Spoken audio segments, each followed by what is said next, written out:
I'm very happy to talk with you today. Um, Thank you for having me. so the first question for you is, where are you from?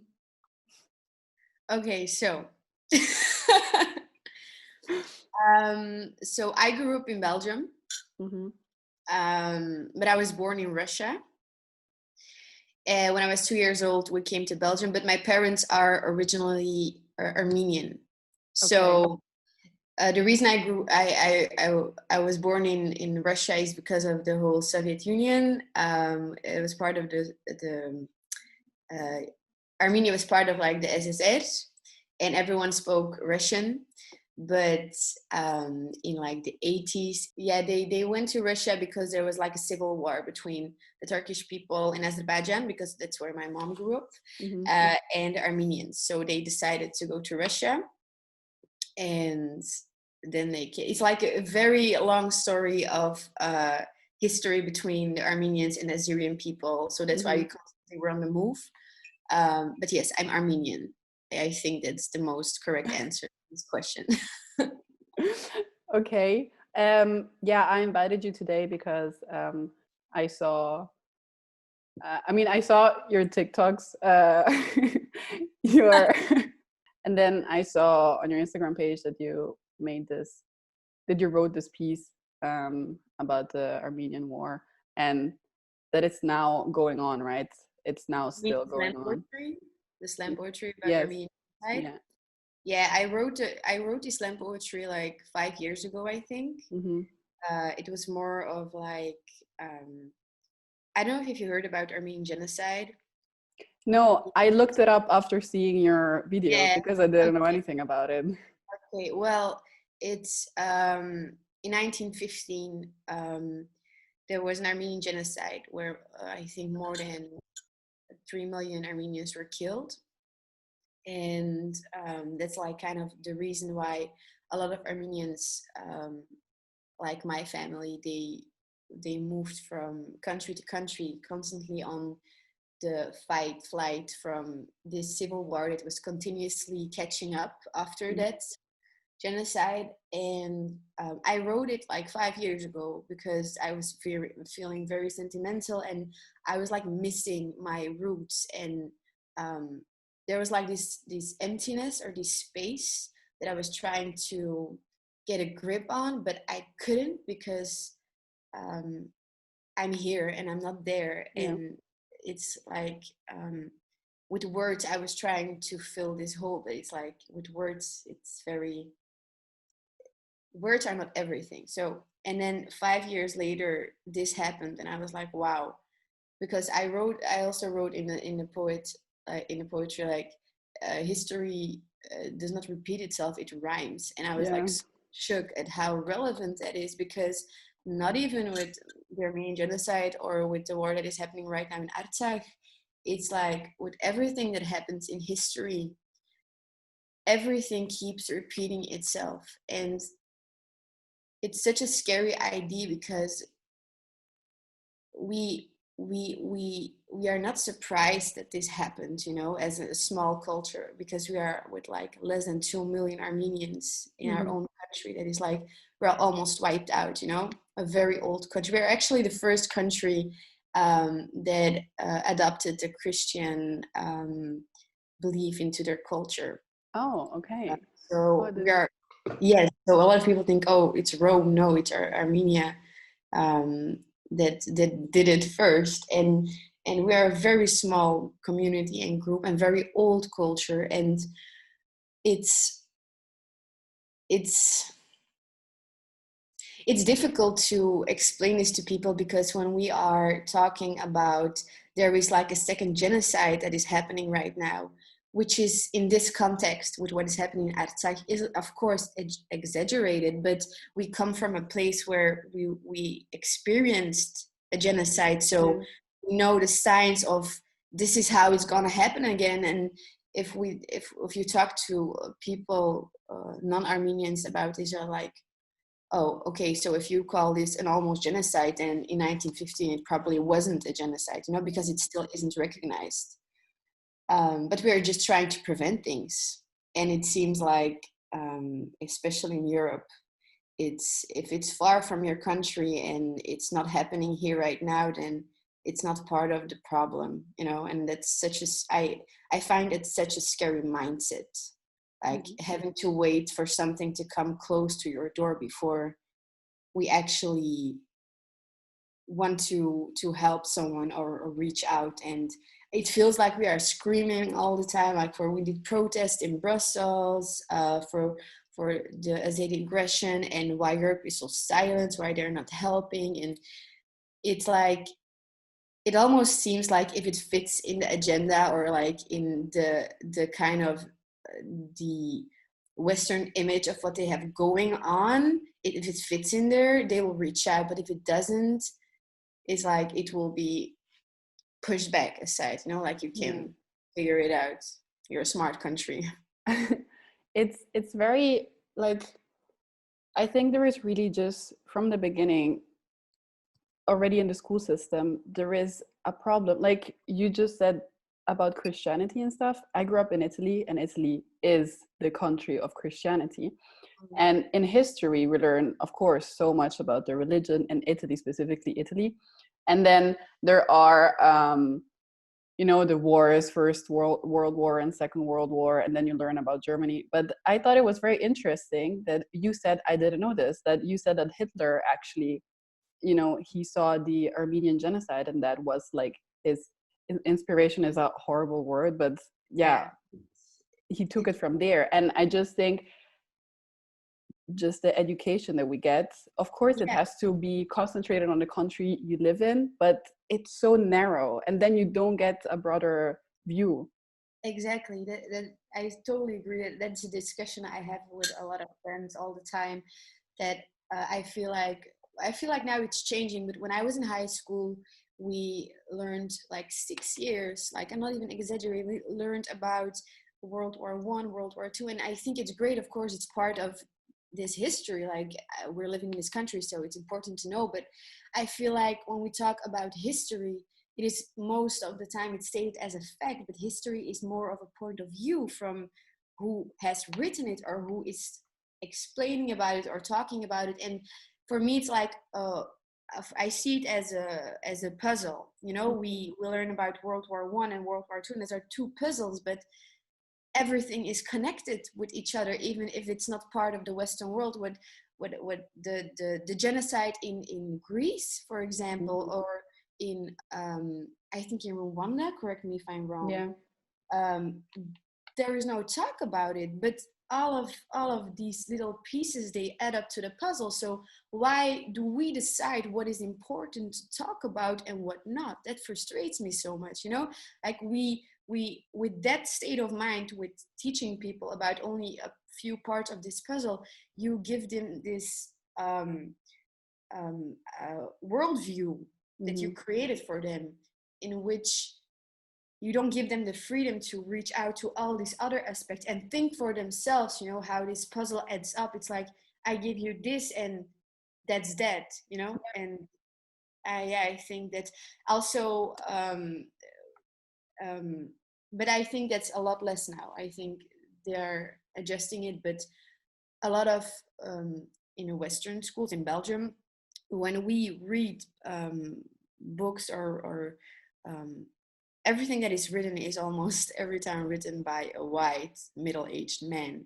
And when you and it's like, that also tells about the perspective you're going to be reading. And, you know, like, give us something Of course. like a woman, for example. Like, it's not so strange, you know, a woman from Asia, for example, who will maybe talk about the same topic. Like, give us the two books and then we can see how totally different these two dynamics are, or these worldviews. And that's the same with teaching history, you know, giving different point of views in at school you learn about one reality, and then, you know, they tell it as if that's the only reality. But history, I mean, we're talking about history. So of course there are so many different points of views and you have to listen to the other ones. And what you just said about like in Italy we learn about this, and that was like, I think it's kind of normal in a way that they teach you, like I said, the history and the culture of the country you're Yeah, living in. of course. But you know, you have to talk about what is happening in the world too. Like even if it's like 1 year or like a half a year, it doesn't matter. Like we are not, it's not like this country is floating on itself somewhere in the universe and has nothing to do with the world. Everything is connected. Of course it has to do with everything. Yeah. So, and then when things like this happen and we say, wow, history really is repeating itself, for example, with what is happening outside, I'm like, yes, but people don't know because we don't learn that. And if you don't know history in general, or your own history for that matter, then you won't be able to put these puzzles together and see like, wow, it really is. And that frustrates me so much, you know? I always have to remind myself that not everybody has the same feed. So sometimes I see stuff and I'm like, how, and I see it like 20 times a day on my feed. And I'm like, why isn't anybody talking about this? But then I also have to think like, okay, not everybody is seeing the same things that I'm seeing. And then it gets frustrating because it's like, if the big media, like in television and newspapers don't talk about that, I can share as much as I want, but it can Yeah. always help. I think like sharing always helps, but it's not gonna go like it's not gonna get such a big reach. Yeah, but I think that's the power of social media in our generation. And Mm-hmm. at the same time, it scares me a lot. But at the other time, it's like it's intense because what we did with the Black Lives Matter movement, what Oh yeah. the way we grew up on social media, I was like this. I talked to everyone, and we were like, this generation is on fire, man. We are just bombing the whole social media, and then they have to talk about it, you Yeah. know. And that was kind of also my issue when I was talking about, I tried to talk about white privilege, and whenever something rises up and people ask me, can you please talk about this on like your TikTok, because I have quite an audience there, and when I do, it always gets deleted and it's so Oh frustrating. really? Yeah, really. And I made a video about Artsakh, I think, a few weeks ago. I was talking about not really like choosing sides, like very neutrally talking about what is happening, because a lot of people Yeah. just don't know what is happening because it's not on the TV, you know. Yeah. How do people know? And I'm talking about it, and a few hours later, I get like this message from TikTok, due to blah blah blah blah. This video was taken down. Please do not keep yourself to the community guidelines. I was like, what did I do? You know, when Yeah. I'm, What did you do wrong? You didn't do anything wrong. should I just be dancing in a bikini all the time and like, you know, and maybe talk meanwhile so it will distract them from it? I don't know what to do, you know. Mm-hmm. And so it's very frustrating. But on Instagram, for example, you don't have that I felt no, don't have that Yeah. The strictness. guidelines, and yeah, they're Yeah, different. Yeah. yeah, exactly. So I can talk all I want about it there, and it's very nice. A lot of people like text me afterwards. Wow, I didn't know that. Can you like send me um, uh, a few? I don't know how to say it in English. Bronnen, A few uh, sources. resources. Mm-hmm. Yes. So and it makes me really happy when people like go off and like start researching and stuff. Yeah. But yeah, it's crazy how powerful social media is. Yeah, that's true.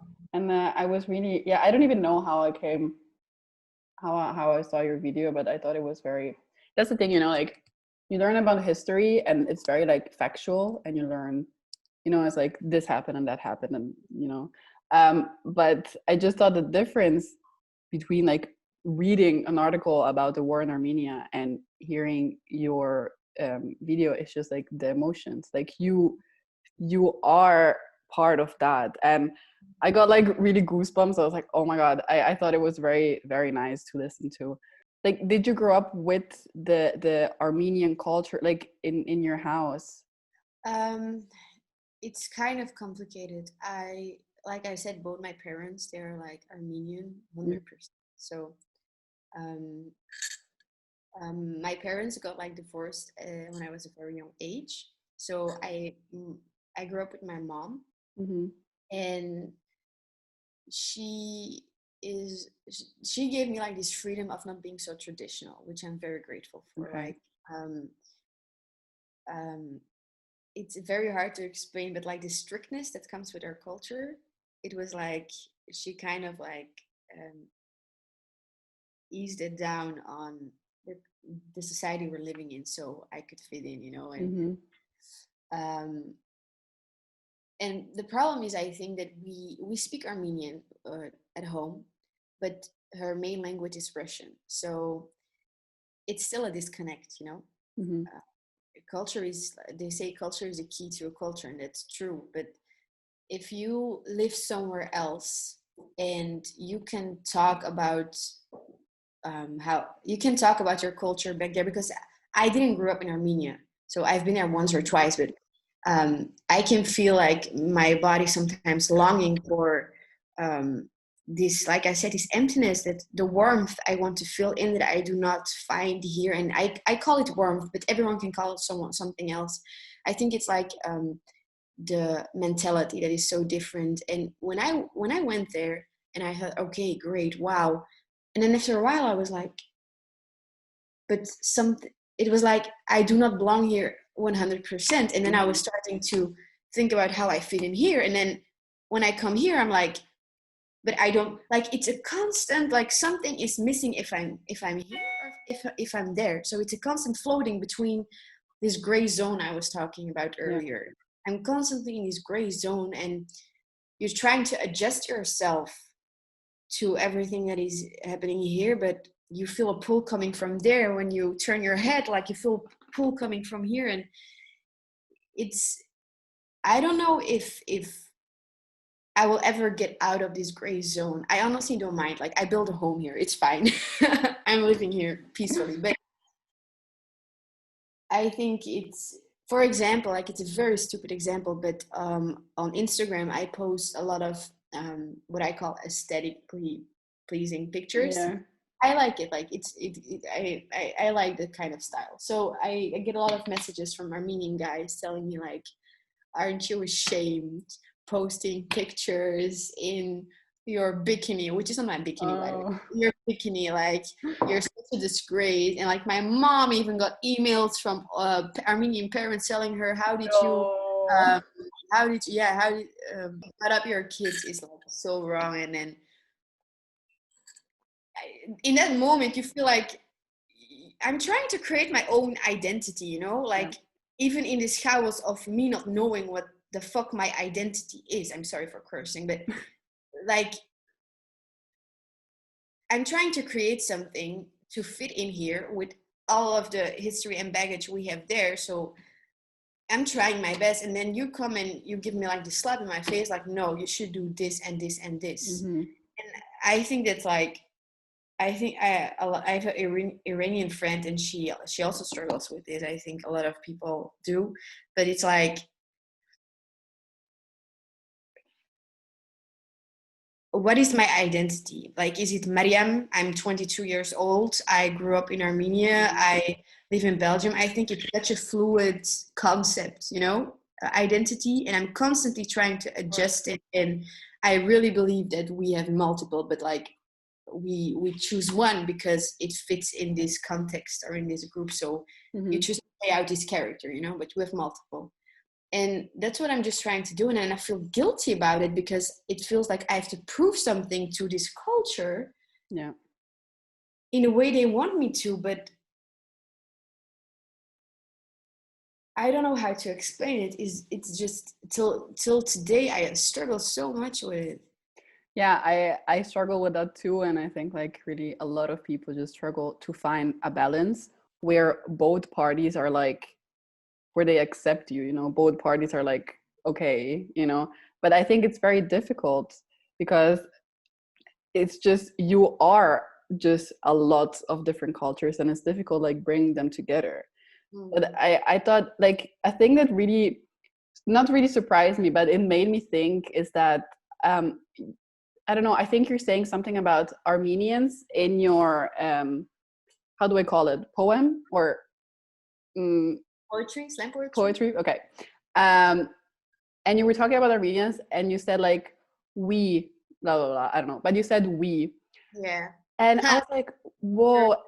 And to me, it was I was just thinking about how I would talk. For example, like if I would talk about the people in Guatemala, I wouldn't say we, because I mean, I can look up the whole history of Guatemala and be like, okay, yeah, this is my culture. But I think that I didn't grow up with that emotional connection to the culture. So to me, it's still like you guys, and then I'm part of your community, but I don't know, I would find it difficult to say we. And I don't know what the difference, I think it's just the emotional connection probably, Yeah. or I don't know. So I think so, because it's an interesting thing, because I didn't think about that. Just came out in it like that. I think it indeed is more about emotional connection, because I most certainly do not say all the time we when I'm talking about Armenia or the Armenian community, but it's about emotional connection. Yes, I will think about this, because this is interesting. Because I also don't say we when I'm in Belgium. I grew up here, but I also don't talk in we as Belgians. I don't say Oh, that. really? I always talk in like they or them, Yeah, because I feel like it is not valid when I say it, because exactly. Yeah. constantly point you, like there are moments when I like forget about it, and I'm like just in this flow of all these people, and I feel like I'm part of what is happening here, and part of the dynamics and the groups and the communities. And then there's always someone who brings you out of that, who Mm-hmm. always points fingers or brings out this we they wij zij dynamiek. Mm-hmm. So there is difference between we and they, and then you snap out of it and you realize, oh yeah, I'm they, so I cannot Yeah. talk about we. And then you almost feel like you say something like, I have to correct myself when I speak about we as Belgians, And I think it's about emotional connection, because it's just a word, what does it really matter Yeah, if I exactly. we or they? Like, I'm here, so I could perfectly say it, But I really do think it's also like this feeling of validation, like, can I say it? when Like, I say it, are you yeah. gonna accept me if I say we, if I put myself with you guys? Like, is it okay? And I feel like it's really, yeah, validation that you're not really looking for, but you don't even know, like, oh, because you Not are in afraid this of gray zone. rejection, I think it is more What? afraid from being afraid from rejection. I think it is more, Yeah, that's but true. because when you said um, when people, most of the conversations that I have with strangers, or when people come to me, the first question they always ask, where are you from? Where are you from? Where are you from? And I'm like, well, if I don't tell you, will it change the depth of our conversation? Exactly. So, and when I have like my Belgian friend who's having a conversation, that question is never being asked, because yeah, kind of it's obvious maybe where she's from, but why is it so important? Like, will it change your view about me when I tell you where I'm from? We're just having like a conversation about the weather and potatoes. Like, why does it matter? I don't understand. Like, I think that's so frustrating. That always brings me back to the ground. And then Yeah. it's like these small things that make me realize you're not part from this whole thing. Like, wow, you speak Dutch so well. Well, yeah, I went to school here, I went to school here. Of course I do. Wow, a very good accent. And like, it's a compliment. I understand, but at the same time, it is not a Yeah, compliment. but no, it's not really a compliment. How do you explain it? Like, do tell me that my Dutch is good. That brings me back to like this whole thing I tried to build, and you just pull me back to Yeah. damn it. I can only imagine how it is now for your family, or just, you know, for your mom, to hear what's happening there and in Armenia, and just the pain of it being It, here. it's, you have no clue. My mom, it's like, since it happened, she's all the time on her phone watching these videos about Armenian news. Or the only thing she does is watch these videos on a couch and cry, but like 24/7. And I'm like, I'm trying to tell, like, Mom, you cannot do anything about it here. Like, don't do it to yourself. And she's Mm. like, you don't understand. How dare you tell me not to just watch this? And I tell her, like, watch this movie with me, and she's like, I cannot watch this stupid movie now because there is family and friends fighting there for their lives. And I've been through that. We fled our country because of this, and it is happening again, and nobody's doing anything. And I think that she's this close to packing her bags and going there. And I Mhm. just don't know. Like, we try to you know, every Armenian here is trying to send clothes or food or um, money or whatever, but it always feels like it isn't enough. And for, yeah, I think for her it's like, I just don't know how to act in this situation, you know, because you can tell her there is nothing you can do, but Yeah.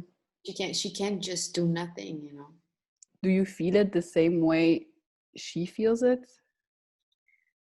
um I don't know, because I Mm. don't dare to say that, but I, of course, I do feel it, of course. But I honestly think that the way she feels it, because she, you know, I grew up here, so there is still this gap that there Yeah. is still there, that keeps this emotional space that she has not. And I think her way of coping is showing to herself that she's totally, um, that she's constantly mentally there because she cannot be physically there. So that's why she's constantly watching video. And she's very, it feels like she's very angry at, Mm. not at the people here, but just in general, that there is when she puts on the news and the only thing they talk about is COVID, she gets mad. She's like, can they say like one word about what is happening there? And for me, my way of coping is I tried to, before, when it happened, I decided I wanted to go to Armenian dance. It's like a Oh, very okay. traditional dance, and there is a very interesting philosophy behind it, because it's like a group dance, and you always dance shoulder to shoulder. It's like very firm, and that's like this metaphor of, we are as small as we are as a community, we are a wall, and nobody can break through this wall. So it's like this dance Mm. that forges the bond, you know. And then COVID happened, and then I couldn't go to dance anymore. But um, I think it's, everything is so mixed up right now because of also this COVID thing that is Yeah. happening right now. I went to the protest in Brussels with my mom and my sister and friends, and like everyone who was Armenian, we know, was there. And sometimes, like, I know it's not okay, but sometimes I put off my mask because I was yelling something. Mhm. And at that moment, the priority for me was not the mask, but it was like my family and friends who were being killed at the front. And we are fighting for Europe not to be quiet, because why are they quiet? Like, speak up. And I posted a picture on Instagram because I wanted to raise awareness, not Mm. because I wanted to show my pretty face. And then someone DM'd me and told me, like a total long message, like, you're such a disgrace, you're the problem why this COVID thing is happening. And I'm like, I understand that this is at the moment the reality, you know, COVID, but that is not a reason for us to be quiet about everything else that is happening in the world. So I'm sorry, at that moment I really didn't care about it. And you can try and explain it to someone who does not experience that. It's so difficult. So I just kept quiet. But imagine if nobody was going to protest anything for anything anymore because we have to wear the masks. Like, might as well just, I don't know. it's Yeah. not priority at that moment, you know. So it's a very difficult balance. Do you see Belgium as your home country?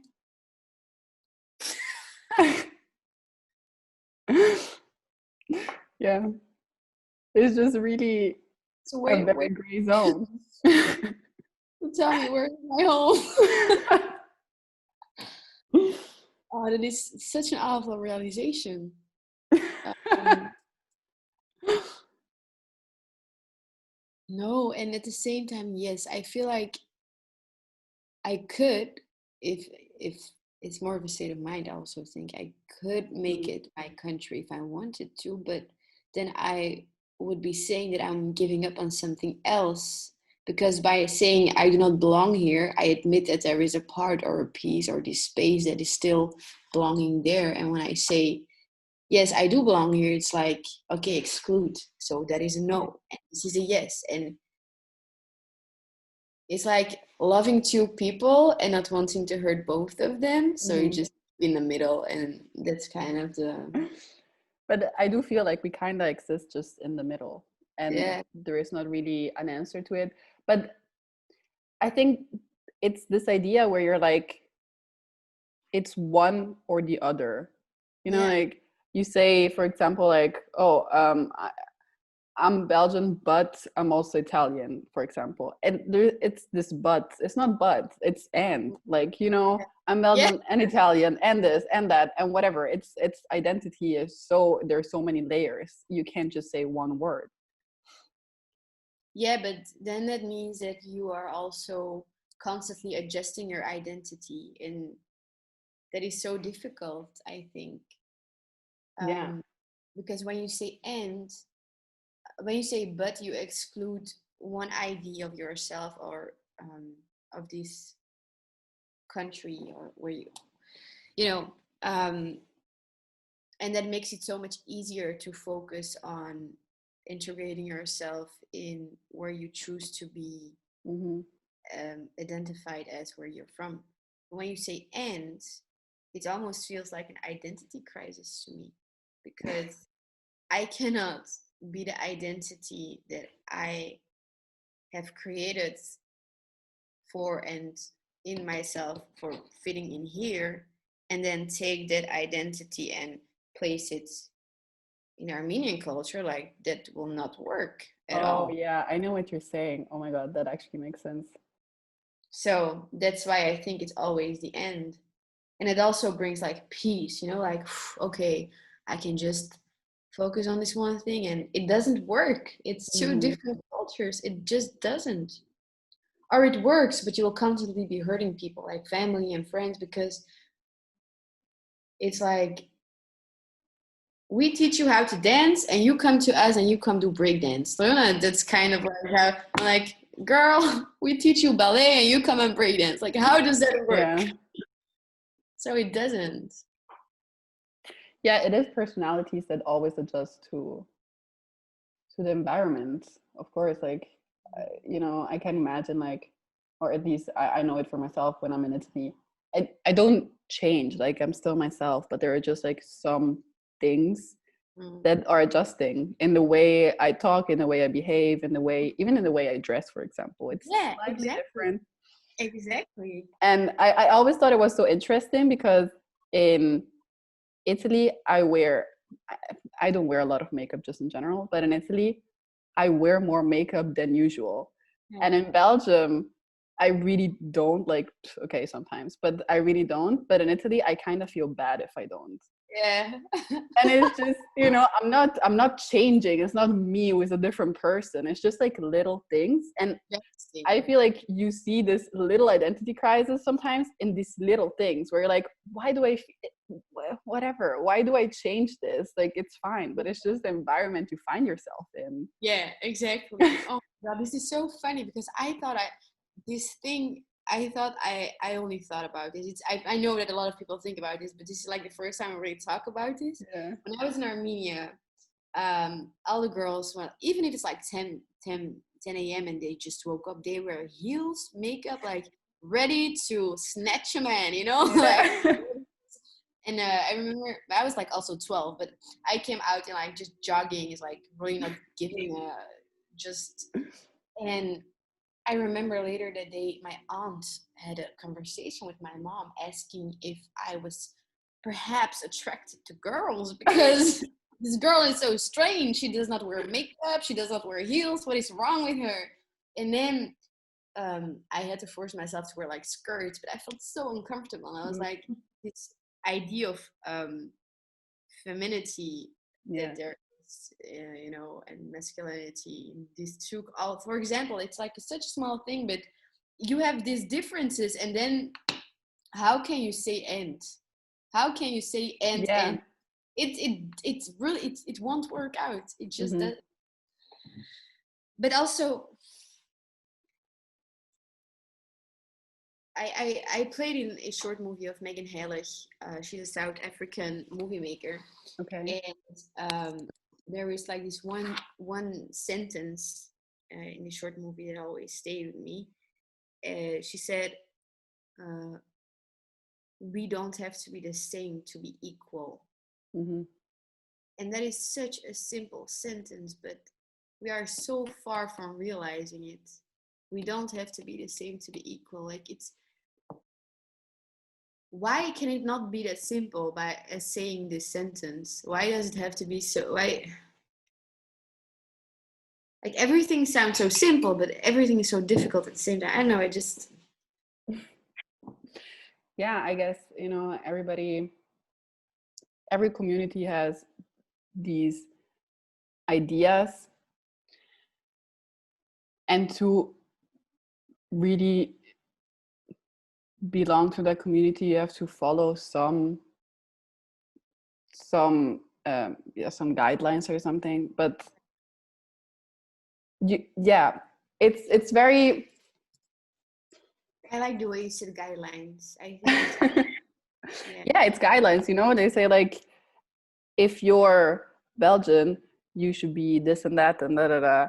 And it's like, yeah, but even if I don't do it, you know, when can you say that you belong to somewhere? When you follow these guidelines, it doesn't really work like that. It's more a feeling that you have. But then if everybody tells you like, no, because you're not doing this and you're not doing that, it's like, yeah, but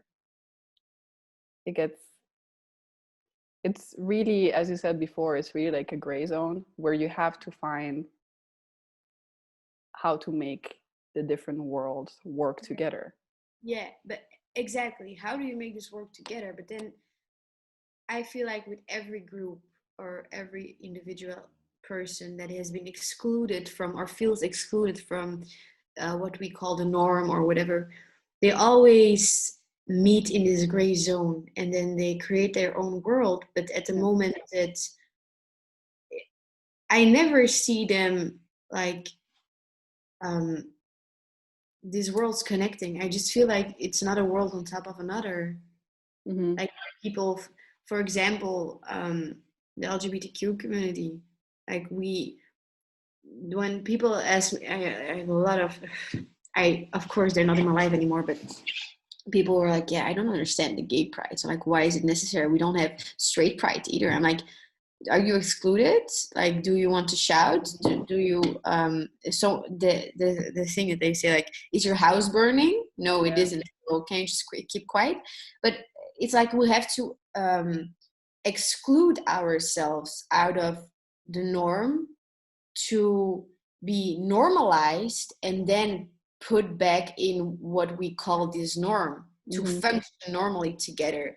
But I almost feel like that never happens. Like the moment like the normalization, the worlds never really collide.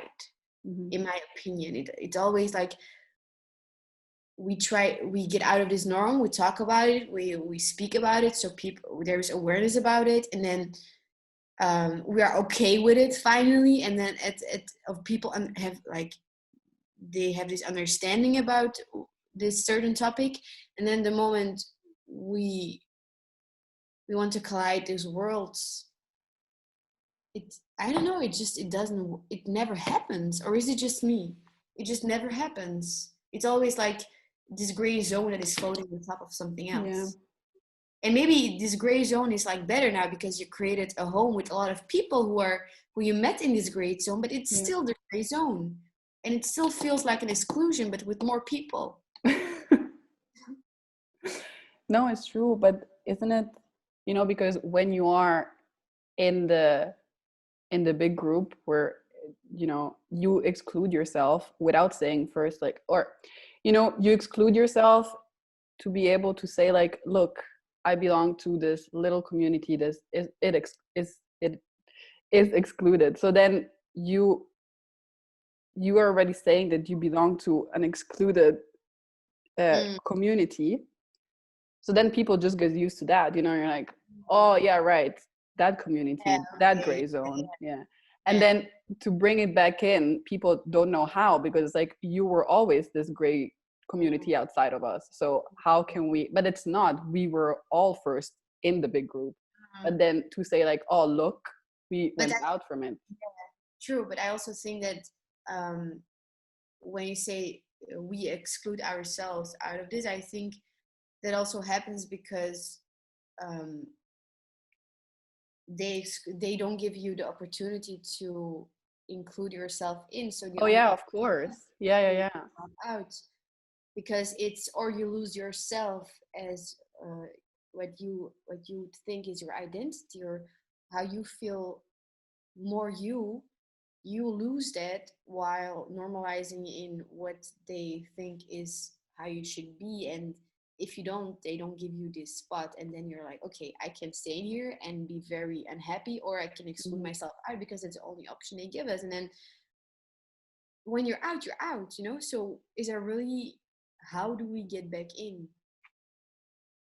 I don't know. I want to say, I feel like I say this all the time and it sounds very naive, but I feel like the solution is maybe in our generation or the next generation. But I always feel very naive saying this, because I can be like, me as an individual, I can be like, I accept everybody. Everybody should love who they want, and everybody should be who they want. But it doesn't really depend on me. I mean, there is a whole system that should be changed, So I can be like, yay, but so I want to say that it's going to be the next generation, and it's going to get better and all these things, but it goes further. And seeing now just the political environment, I'm not super Yeah, I know, but at the same time, I'm so happy that what we are doing right now is, I'm not sure if it was something people did 20, 30 years ago. Because a lot of more people feel excluded, or I don't know why this urge is, because it comes from an urge, but it also gives me like this hopeful or calm feeling, because even if older generations or other groups are not willing to include you, you always know that your own generation is ready to catch you when something goes wrong. And that feels like home, knowing it is not really about I think it's not really about a place, like if I'm in Belgium or it's more about where you feel loved, where you feel at home, where you feel yourself. And all those qualities can be in what we call a country, but it doesn't really necessarily have to be. You don't have to. It's not necessary. Don't force yourself, How can people from home help right now? Do you have any, I don't know, links or anything? People can always, people can send me messages on Instagram, and I will answer all of them. I will make this link box or something where I put all the books, documentaries, whatever movies they can watch to learn about the Armenian culture. I will promise you I will not make it boring. If people want, of course, what also helps is donating, but I know that's not an option for a lot of people, so I'm not going to put a focus on it. But if you can, please do donate. It's better to read books. Just send me a message. I will tell you what to read and what to watch. That will be helpful. Just educate yourself, Yeah. Okay. Thank you so much for having this conversation with me. We talked, I feel like we talked about a lot of things. Yeah. And yeah, I mean, I just hope it's gonna get better. Thank you also for giving me like the right to speak about these kind of things that I most of the time feel like shouldn't be talked about, or I Mhm. feel like I should keep quiet about. It's like it's like it gets very overwhelming sometimes, and a lot of people like go through this, but we don't talk about it. It's so strange. It's like we just suppress it. Yeah. So yeah, thank you for this conversation. Thank you for being open and willing to talk about this, because I can only imagine how hard it is. I hope maybe one day we can have another conversation, maybe in real life after the Real pandemic is okay. I'm gonna leave you. I'm gonna write all the. If you have any links, you can send them to me, and I'm gonna put them in the description and stuff. Thank you so much. Okay. Have a nice day. You too. Bye. Thank you.